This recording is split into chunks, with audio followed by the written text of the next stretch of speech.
Hello, New York Kurdish Film Festival. I hope you are all doing well. My name is Sevinaz Evdike. I am from Rojava. I am the director of Barbu, the wedding parade, and I'm a member of Kezi Women Collective that is established in Rojava in 2023. Barbu is the production of Rojava Film Commune. It's a commune that was established in 2015 to help young filmmakers like me to find a space, to find a platform to learn, practice and make films, productions the way that we want to do it.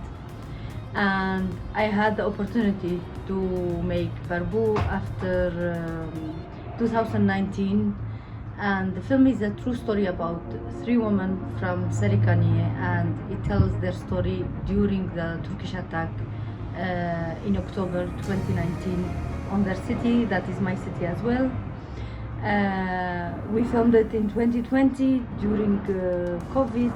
It was a huge collective work to film during COVID.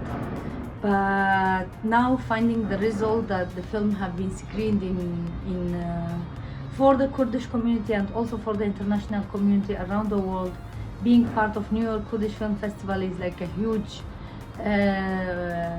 success, beauty for us, because we know that New York Kurdish Culture Center have been working for so long and doing a lot of nice works, and being part of it somehow is a big pleasure and honor. I really hope you like the film, and I really hope that I will hear nice feedbacks or even criticism about the film very soon.